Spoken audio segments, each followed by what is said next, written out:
पश्चाताप। कहीं किसी शहर में एक भिखारी एक घर के सामने आकर भीख मांगता था और घर का मालिक हमेशा घर के बाहर आते ही उसे देखकर मुंह मोड़ लिया करता। कई बार उसको गालियां भी देता था और बोलता, तू जिंदा ही क्यों है? पूरी जिंदगी ऐसे ही भीख मांगेगा क्या?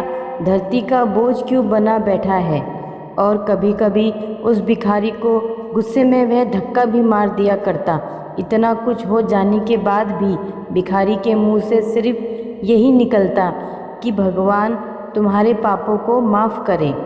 एक बार व्यापारी को धंधे में बड़ा नुकसान होने की खबर मिली। व्यापारी बहुत परेशान था कि तभी उसके दरवाजे पर वही भिखारी आया। गुस्से में आकर उस व्यापारी ने उस भिखारी को पत्थर दे मारा। पत्थर लगने के कारण भिखारी का सर फूट गया और उसके सर से खून बहने लगा। फिर भी दर्द से कराहता हुए भिखारी ने इतना ही कहा, भगवान तुम्हारे पापों को माफ़ करे। भिखारी वहाँ से चला गया। व्यापारी सोच में पड़ गया। भिखारी को पत्थर मारा, फिर भी उसने मेरे लिए प्रार्थना की। व्यापारी का जब गुस्सा शांत हुआ तो भिखारी का रहस्य जानने के लिए व्यापारी ने भिखारी का पीछा करना शुरू कर दिया। भिखारी जहाँ जहाँ जाता व्यापारी उसके पीछे जाता। व्यापारी ने देखा कि कोई उसको खाना देता, कोई उसको मारता तो कोई गाली देता। लोग भिखारी के साथ चाहे जैसा व्यवहार करते, लेकिन वो बस एक ही बात बोलता, भगवान तुम्हारे पापों को माफ़ करे। अब रात भी हो गई थी। भिखारी अपने घर जाने लगा, लेकिन व्यापारी अब भी उसका पीछा कर ही रहा था। भिखारी अपने घर पहुंच गया। एक पुरानी सी टूटी खटिया पर एक बूढ़ी औरत लेटी हुई थी। काफ़ी कमज़ोर और बीमार लग रही थी। वह भिखारी की पत्नी थी। अपने पति को वापस आता देख वह खाट से उठ खड़ी हुई। पत्नी ने अपने पति के भीख वाले कटोरे में देखा, उसमें सिर्फ आधी बासी रोटी थी। उसे देखकर वह बोली, आज बस इतना ही मिला। फिर उस भिखारी की पत्नी की नज़र उसकी चोट पर गई।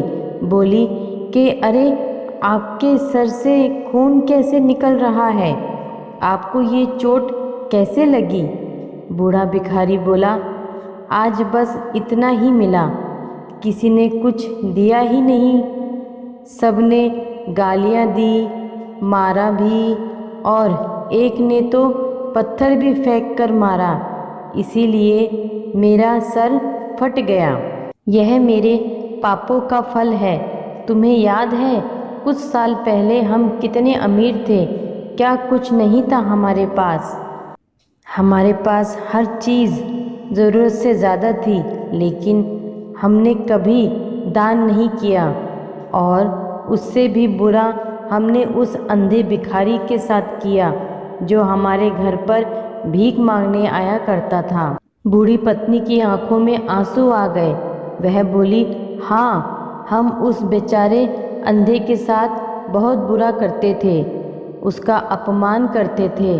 उसे खाने के लिए रोटी की जगह कागज़ दिया करते थे। उसका मजाक उड़ाया करते और कभी मारा भी करते थे। एक बार मैंने उसके मुंह पर मट्टी भी फेंकी थी और वह हमेशा दुखी होकर यही कहता कि भगवान तुम्हें तुम्हारे किए की सज़ा देगा। उसका श्राप सच हुआ और हम इस दुख भरी जिंदगी में आ गए। भिखारी बोला, हाँ, उसका श्राप सच हुआ, इसलिए मैं किसी को बद्दुआ नहीं देता, चाहे कोई मेरे साथ कैसा भी बर्ताव क्यों ना करे। मैं हमेशा उसके लिए प्रार्थना करता हूँ। मैं नहीं चाहता कि कोई भी हमारी जैसी ज़िंदगी जिए। जैसे हम दुखों का सामना कर रहे हैं, वैसे किसी और को नहीं करना पड़े। वह नहीं जानते कि वह कितना बड़ा पाप कर रहे हैं, इसलिए अनजाने में हुए पाप की ऐसी सज़ा किसी को भी ना मिले। व्यापारी वहीं पर छुपकर उनकी सारी बातें सुन रहा था। अब उसे सब कुछ समझ में आ गया था। भिखारी और उसकी पत्नी ने वह आधी रोटी मिल बांटकर खा ली और भगवान को धन्यवाद बोलकर सो गए। अगले दिन भिखारी फिर से व्यापारी के घर गया। व्यापारी ने पहले से गरम गरम रोटी उसके लिए निकालकर रखवा दी थी।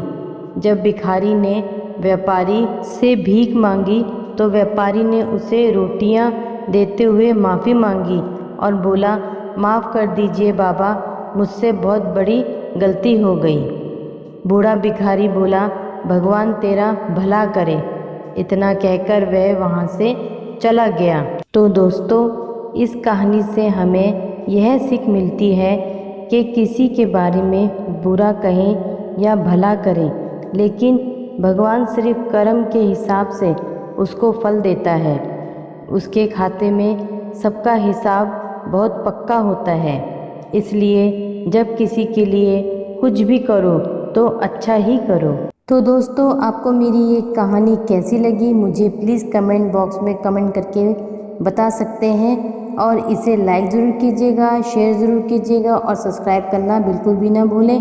तो मिलती हूँ फ्रेंड्स अपनी अगली कहानी में। तब तक के लिए आप अपना ख्याल रखिए। Bye bye.